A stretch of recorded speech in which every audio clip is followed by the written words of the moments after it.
we direct the committee secretary to flash the copy of the sinumpaang salaysay of former Senator Sani Trillanes. We likewise direct our resource person to read his sinumpaang salaysay. You're recognized, Honorable Trillanes. Salamat po. Ako po si Antonio Sani Fuentes Trillanes IV, Pilipino, may sapat na gulang at naninirahan sa 42 Ninang Virginia Street, BF Homes, Barangay 169, Caloocan City, Philippines. Matapos makapanumpa ng naayon sa batas ay buong layang nagsasalaysay na dati po akong naglingkod sa bayan bilang senador ng Republika matapos mahalal sa nasabing katungkulan noong Mayo 2007 habang ako po ay nakapiit at muling nahalal para sa ikalawang termino noong 2013. Ang pangunahing plataporma ko ay ang paglaban sa korupsyon at pagtaguyod ng reforma sa ating gobyerno. Natapos ko ang aking ikalawang termino noong Hunyo 2019. Sa pagtupad ng aking tungkulin bilang senador, marami mga whistleblowers o mga informante ang lumapit sa akin. Ang ilan sa kanila ay nagbigay na mahalaga at kritikal na impormasyon tungkol sa iba't ibang isyung may kaugnayan sa pambansang interes na nagamit ko sa aking trabaho bilang mambabatas sa pag-imbestiga at sa pagpatuloy ng aking advokasya para labanan ang korupsyon at maitaguyod ang reforma sa gobyerno. Noong buwan ng Abril 2016, sa panahon ng aking ikalawang termino bilang senador, ang aking opisina ay nakatanggap ng tawag mula sa isang tao na nagsabi na siya ay may hawak ng mahalagang impormasyon hinggil umano sa mga lihim na bank accounts na nagpapakita ng mga natatago at nakaw na yaman ng nooy kandidato sa pagkapangulo na si Mayor Rodrigo Digong Duterte at ng kanyang pamilya na di umano ay hindi din niya diniklara sa kanyang Statements of Assets, Liabilities, and Net Worth or SALN. Matapos ang paunang usapan sa telepono upang makumpirma ang kahalagan ng impormasyong kanyang tinutukoy, sumang-ayon ako makipag-meeting sa nasabing tao. Ang aming meeting ay naganap noong ika-21 ng Abril 2016, bandang alas 8 ng gabi, sa opisina ng Samahang Magdalo sa Quezon City. Nagpakilala ang nasabing tao bilang si Ginoong Joseph de Mesa. Ayon sa kanya, dati siyang masugid na taga-suporta ni noong Mayor Rodrigo Duterte. Sinabi ni Ginoong de Mesa na nagpasya siyang bawiin ang kanyang suporta para kay Mayor Duterte nang makakita siya ng mga dokumentong nagpapakita na si Rodrigo Duterte kasama ang kanyang anak na si Sara Duterte ay nagmamay-ari ng mga bank accounts kung saan bilyong-bilyong piso ang naideposito o dumaloy sa loob ng ilang taon. Sinabi ni Ginoong de Mesa na nakuha niya ang mga dokumentong ito mula sa isang malapit na kamag-anak niya na nagtatrabaho sa isang ahensyang may kinalaman sa investigasyon ng mga nakaw na yaman ng mga opisyal ng gobyerno. Sa aming pagpupulong, binigyan ako ni Ginoong de Mesa ng mga kopya ng mga dokumento na nagpapakita ng mga bank accounts sa pangalan ni Rodrigo Duterte at Sara Duterte sa Bank of the Philippine Islands, BPI, Julia Vargas Branch, sa Pasig at sa EDSA Green Hills Branch, at sa Banco de Oro, Unibank, sa Lungsod Mandaluyong, at sa iba pang mga bangko. Sa mga sumunod na araw, sinuri at pinag-aralan ko kasama ang aking mga abogado at staff ang mga impormasyong ibinigay ni Ginoong de Mesa at inihambing ito sa mga idiniklara sa kani-kanilang SALN ni Rodrigo Duterte at Sara Duterte para sa mga kaukulang panahon.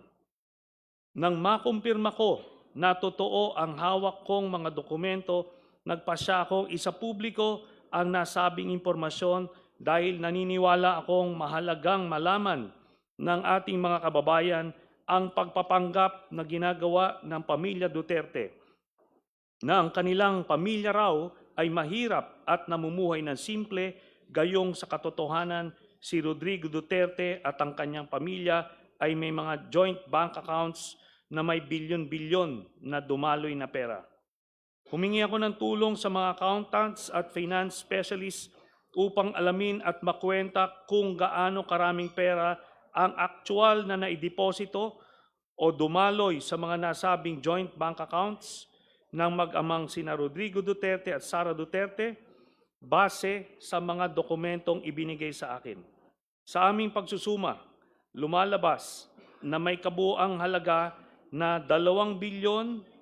2,407,272,103.75 pesos ang pumasok at dumaloy sa mga nasabing bank accounts mula noong 2003 hanggang 2016.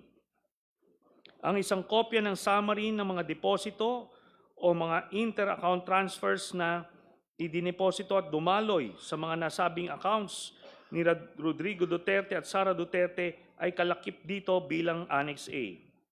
Bukod sa mga dokumentong may kaugnayan sa mga accounts ni Rodrigo Duterte, binigyan din ako ni Ginoong De Mesa ng mga dokumentong nagpapakita ng mga bank accounts at bank transactions ng mga anak, manugang at common law wife ni Duterte na sina Sara Duterte, Paulo Pulong Duterte, Sebastian Baste Duterte, Maneses Manscarpio, Celito Hanilet Abansenya, kasama ang kanyang anak na si Veronica Kitty Duterte.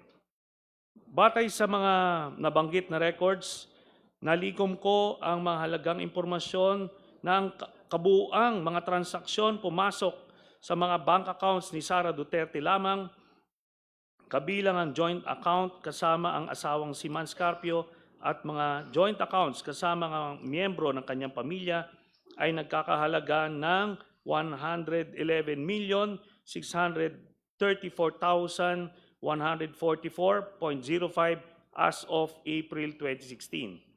Ang kopya ng summary ng mga pera o transaksyong pumasok at dumaloy sa mga bank accounts ni Sara Duterte ay kalakip dito at ginawang bahagi ng salaysay na ito bilang Annex B.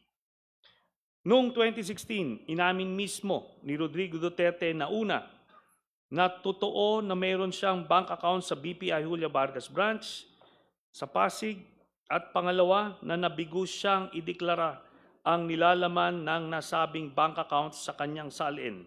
Ang pag-aming ito ni Rodrigo Duterte ay naganap matapos ko siyang hamunin ng lumagda ng waiver of secrecy of bank deposits.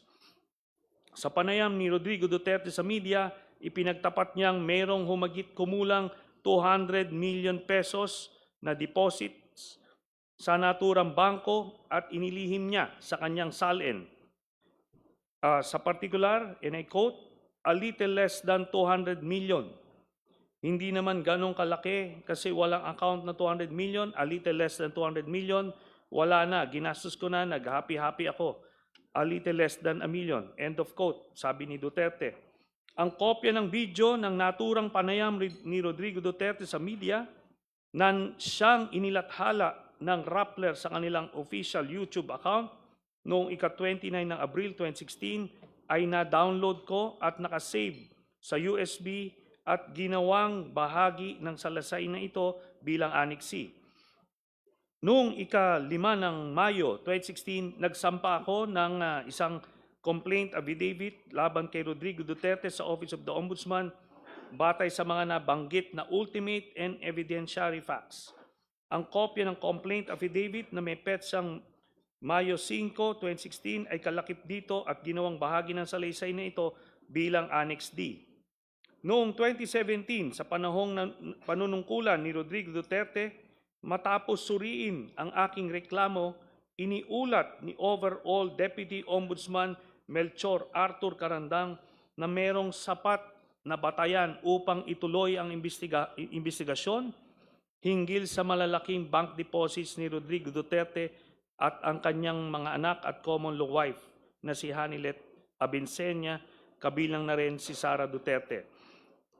Ang printed na kopya ng artikulong tungkol sa nabanggit na pag-ulat ni Overall Deputy Ombudsman Melchor Arthur Carandang na may sapat na batayan upang ituloy ang imbestigasyon na siyang inilathala ng GMA News Online noong ika-27 ng September 2017 na may caption na Ombudsman starts probe on Duterte's wealth after finding basis in Trillanes complaint, ay kalakip dito at ginawang bahagi ng salaysay na ito bilang Annex E. Bukod pa rito, sa isang public statement sa media, kinumpirma ni Overall Deputy Ombudsman Carandang na magkapareho o similar ang nilalaman ng mga listahan ng bank transactions ng pamilya ni Rodrigo Duterte na isinama ko sa aking complaint at mga records at bank accounts ng pamilya Duterte na na-turn over sa kanya ng Anti-Money Laundering Council sa kanyang pag-iimbestiga. Ito ay nireport ng GMA News Online sa isang artikulo na lumabas noong ika-28 ng September 2017 na may caption na Duterte Wealth Documents from AMLAC similar to what Trillanes has, Ombudsman. Ang printed na kopya ng nabanggit na artikulo ay kalakip dito at ginawang bahagi ng salaysay na ito bilang Annex F. Dahil dito, si Overall Deputy Ombudsman Carandang ay agad na suspinde at kalaunan ay pinatanggal sa tungkulin sa utos ni Rodrigo Duterte. Kaya natigil ang kanyang pag-imbestiga sa mga bank accounts at tagong yaman ng pamilyang Duterte. Ito ay inireport ng Philippine Daily Inquirer sa kanyang artikulong lumabas noong ika-1 ng Agosto 2018 na may caption, Malacanang Fires Deputy Ombudsman Carandang. Ang kopya ng naturang report ay kalakip dito at ginawang bahagi ng salaysay bilang Annex G. Ang mga kopya ng mga summary ng mga transaksyon ng bangko ni Sara Duterte, Rodrigo Duterte, Pulong Duterte, Baste Duterte at ang common law wife ni Rodrigo Duterte na si Hanilet Abansenia kasama ang kanilang anak na si Kitty Duterte ay kalakip dito at ginawang bahagi ng salaysay na ito bilang Annex H, H1, H2, H3 at H4. Batay sa mga nabanggit na records, nalikom ko ang mga sumusunod na mahalagang impormasyon na nagpapakita na si Sara Duterte at ang mga miyembro ng kanyang pamilya, kabilang na ang kanyang ama na si Rodrigo Duterte, ang common law wife ni Rodrigo Duterte na si Hanilet Abansenia, kasama pa ang kanilang anak na si Kitty Duterte, ang mga kapatid niya na si Pulong Duterte at Baste Duterte ay tumanggap ng pera o nag-encash ng daang-daang milyong halaga na mga cashier's checks o personal checks mula sa isang kilalang drug lord na si Sammy Uy, nakilala rin bilang Samuel Uy, gaya ng mga sumusunod. On March 17, 2011, nakatanggap si Sara Duterte ng 7,440,846.07 pesos mula sa drug lord na si Sammy Uy. Noong 25 October 2011, nakatanggap muli si Sara Duterte ng kaparehas na amount na 7,440,846.07 mula sa drug lord na si Sammy Uy. And after 6 months, nakatanggap muli si Sara Duterte, April 24, 2012, nakatanggap si Sara Duterte ng parehas na amount, 7,440,846.07. Ang total na tanggap ni Sara Duterte mula Excuse kay me. drug lord na Sammy Uy ay 22 Excuse me, million. Senator Trillanes. Yes. Sandali lang po. Meron lang pong...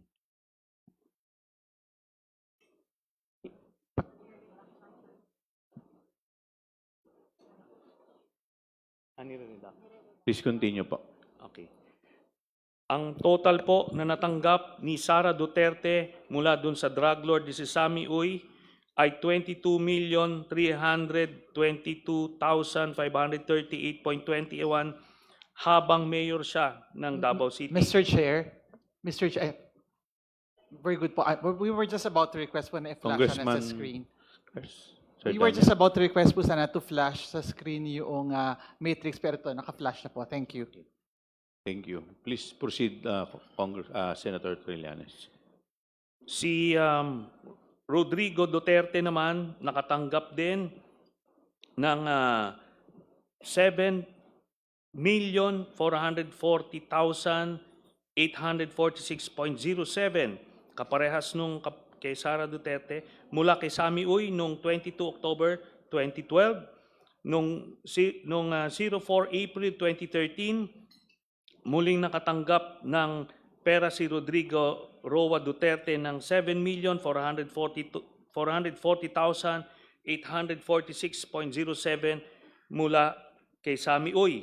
Ang total na tanggap ni Rodrigo Duterte ay 15,656,692.14. Ito po ay mga manager's checks mula kay Sami Uy. Kay Sebastian Duterte naman, noong 09 March 2011, nakatanggap si Baste Duterte ng 10,316,591.18 pesos mula kay Sami Uy.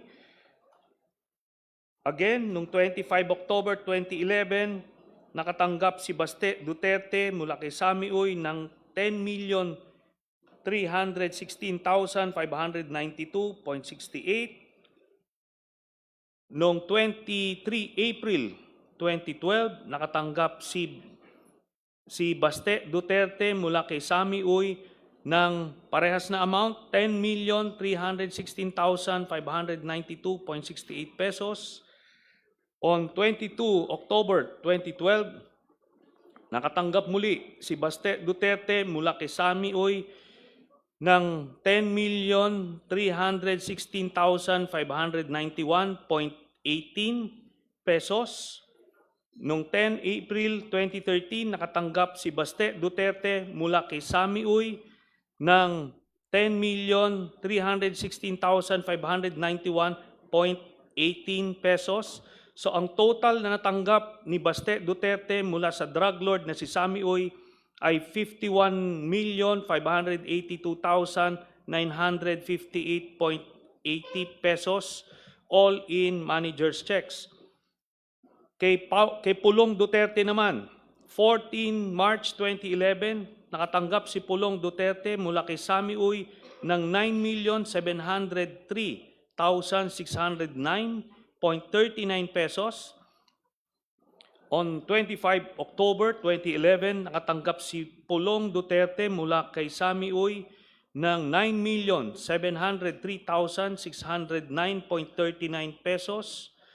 On 24 April 2012, nakatanggap si Pulong Duterte mula kay Sami Uy ng 9,703,609.39 pesos. On 22 October 2012, nakatanggap si Pulong Duterte mula kay Sami Uy ng 9,703,609.39 pesos, all in manager's checks. Ang total na natanggap ni Pulong Duterte mula sa drug lord na si Sami Uy ay 38,814,437.65 pesos. On March 29, 2011, nakatanggap naman si Hanilet Abansenya mula kay Sami Uy ng 10,655,371.81 pesos. On 25 October 2011, nakatanggap si Hanilet Abansenya joint with Kitty Duterte ng 10,655,371.81 pesos mula kay Sami Uy. On 23 April 2012, nakatanggap muli si Hanilet Abansenya joint with Kitty Duterte mula kay Sami Uy ng 10,655,373.31 pesos. On October 22, 2012, nakatanggap si Hanilet Abansenya joint with Kitty Duterte mula kay Sami Uy ng 10,655,373.81 pesos. On 10 April 2013, nakatanggap si Hanilet Abansenya joint with Kitty Duterte mula kay Sami Uy ng 10,655,373.81 pesos in manager's checks.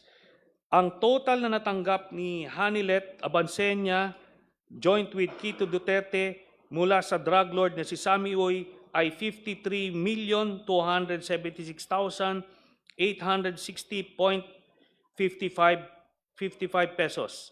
Ang grand total na nakuha ng Duterte family mula sa isang drug lord na si Sami Uy ay 181,653,487.36. Ang kopya ng summary ng mga transaksyon sa bangko na nagpapakita ng mga payout ng kilalang drug lord na si Sami Uy, kina Sara Duterte at sa mga malalapit na miyembro ng kanyang pamilya ay kalakip dito at ginawang bahagi ng salaysay na ito bilang Annex I.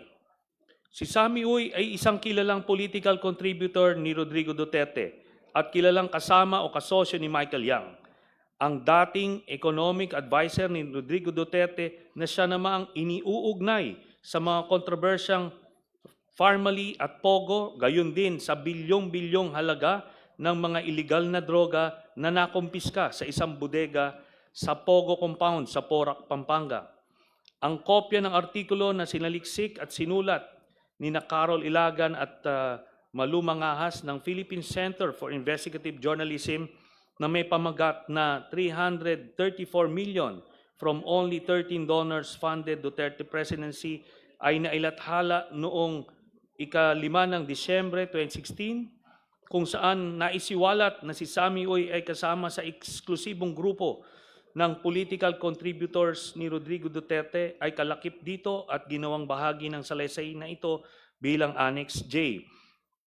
Bukod dito, ang mga larawan ni Sami Uy kasama si Rodrigo Duterte at o Sara Duterte ay kalakip dito at ginawang bahagi ng salaysay na ito bilang Annexes K Series.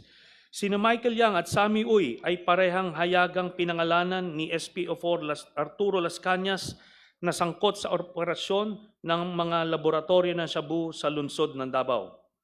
Ang isang kopya ng video ng panayan ni SPO4 Arturo Las Cañas sa journalist na si Christian Esguera sa programa sa YouTube ng huli na Facts First, kung saan isinalaysay ni Las Cañas ang pagkakasangkot ni Sami Uy sa Davao Death Squad at sa operasyon ng mga laboratorio ng Shabu sa Davao City na siyang na-download at nakasave sa USB ay kalakip dito at ginawang bahagi ng salaysay na ito bilang Annex L. Dagdag pa rito ang kopya ng video ng press conference ni SPO4 Las Cañas gamit ang Zoom na may petsang ika-31 ng Enero 2024 kasama si Aris Ilagan ng Pilipinas Today, kung saan inilarawan ni Ginoong Las Cañas ang laboratorio ng Shabu na matatagpuan sa Dumoy, Davao City na may pagmamayari at pinamamahalaan ni Sami Uy, Michael Yang at Rodrigo Duterte at na-download at nakasave sa USB ay kalakip dito at ginawang bahagi ng salaysay na ito bilang Annex M. Gayun din, ang kopya ng video ng press conference ni SPO4 Las Cañas gamit ang Zoom na may petsa ika-31 ng Enero 2024 kasama si Aris Ilagan ng Pilipinas Today, kung saan ibinunyag ni Ginoong Las Cañas ang isa pang laboratorio ng Shabu na matatagpuan sa Green Heights Subdivision ng pagmamayari at pinamamahalaan din ni Sami Uy at Michael Yang. Ganon din ang pagpaslang ng mga kawawang construction workers doon na na-download at nakasave na sa USB at kalakip dito ginawang bahagi nito bilang Annex N. Si Ginoong Las Cañas ay kusang loob na umaming isa siya sa mga pinuno ng Davao Death Squad at tinanggap bilang testigo ng International Criminal Court sa kasong may kinalaman sa extrajudicial killings laban kay Rodrigo Duterte. kailanman ay hindi itinanggi ni Duterte ang mga paratang ni Ginoong Las Cañas na makailang beses na lumabas sa publiko. Sa kanyang 186 pahinang affidavit, ididetalye ni Ginoong Las Cañas ang papel ni Sammy Uy sa Davao Death Squad at sa operasyon ng mga laboratorio ng Cebu sa lungsod ng Davao gaya ng mga sumusunod. Pahina 77.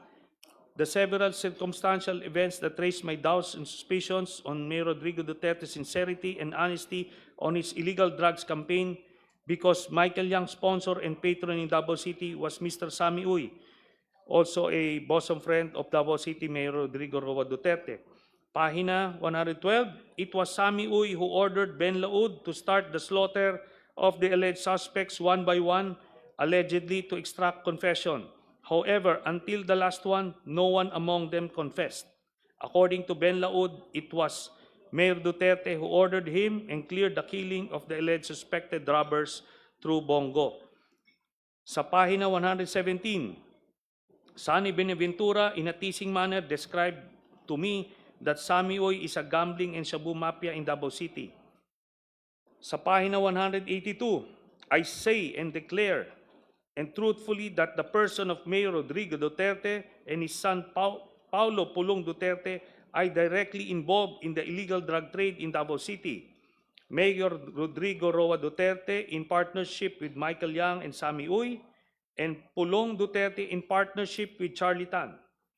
Mayor Rodrigo Roa Duterte also had police enablers in Bato de la Rosa and Wilkins Villanueva in the illegal drug trade. Sammy Uy has an import-export business in Davao City. He also owns a cockpit arena in Matina, Davao City. Sammy Uy is Mr. Michael Yang's patron friend in Davao City. I know it also through Michael Yang's custom broker, Mr. Randy Usman, my friend and associate in smuggling activities in the port of Davao in year 2012. Also in the massacre of subdivision construction workers I discussed above, Sammy Uy was a participant in the said murders in the Laud Quarry. The DDS group on orders of Mayor Rodrigo Duterte, quote-unquote, erased the workers because they informed the police about the existence of a shabu lab in Green Heights subdivision which was owned by Michael Yang. Mayor Rodrigo Roa Duterte, Sammy Uy, and Michael Yang are friends and close to each other. I saw them personally together in hotels in Davao City and in several occasions. Ang kopya ng 186 pahinang affidavit ni dating SPO4 Arturo Las Cañas, kabilang ang 3 pahina ng mga annex na nakalakip doon, ang video ni SPO4 Las Cañas habang isinasalaysay ang nilalaman ng kanyang affidavit, at ang video ni Las Cañas habang nilalagdaan ang kanyang affidavit at pinapatunayan ang katotohanan nito na siyang mga kopyang isinumite rin sa ICC bilang ebidensyang testimonyal para sa prosecution ay kalakip nito at ginawang bahagi ng salaysay na ito bilang Annexes O, O-1 at O-2. Ang mga transaksyong pinansyal ni Sara Duterte at mga malapit na miyembro ng kanyang pamilya na naugnay kay Sammy Uy at mga tinukoy na mga personalidad na sangkot sa droga ay lubhang nakakabahala.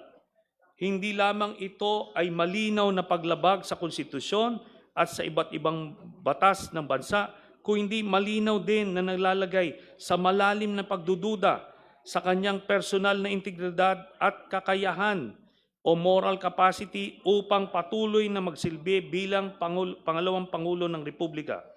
Kaya naniniwala ako na dapat lamang panagutin siya at litisin sa pamamagitan ng impeachment. Bahagi ng nabanggit na yaman ni Sara Duterte ay maliwanag na makikita na galing sa payouts ng kilalang drug lord na si Sammy Uy na pumapasok sa kanyang bank accounts at inilihim niya sa kanyang salin mulang 2007 hanggang 2013 at sa taong 2016. Ang pagkabigo ni Sara Duterte na ideklara ang kanyang kabuang yaman ay sinaliksik at inireport nila Florin Simon at Malumangahas ng Philippine Center for Investigative Journalism, PCIJ, sa kanilang ulat na may pamagat Duterte, Sara, Paulo, Mark Big Spikes in Wealth, Cash while in public office, na nailathala noong ika-4 ng Abril 2019 na siyang kalakip dito at ginawang bahagi ng salaysay na ito bilang Annex P.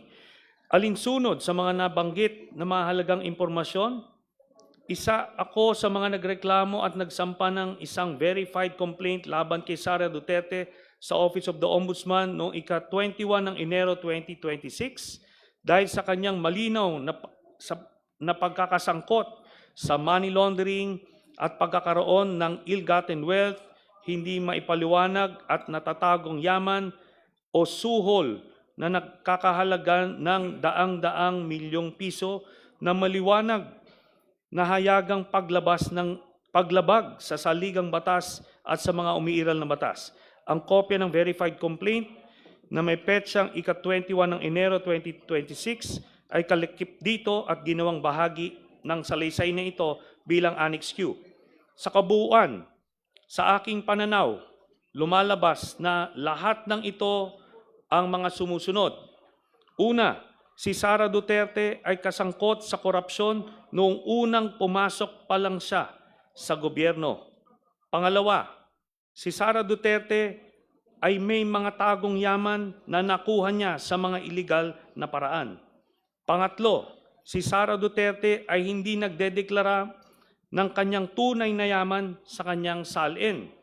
Pang-apat, sina Sara Duterte at ang mga malalapit na miyembro ng kanyang pamilya na sina Rodrigo Duterte, Pulong Duterte, Baste Duterte, Hanilet Abansenya at Kitty Duterte ay tumanggap ng daang-daang milyon na pera mula kay Sammy Uy na isang kilalang drug lord.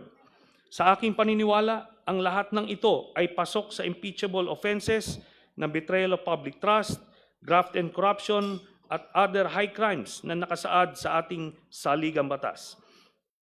Ang sinumpaang salaysay na ito ay aking kusang loob na isinagawa ng walang naguudyok o panakot bilang patotoo sa lahat ng nabanggit at nakasulat dito bilang aking personal na testimonya sa impeachment hearing ng House Committee on Justice sa kasong impeachment laban kay Sara Duterte at para sa anumang legal na maaring paggamitan nito.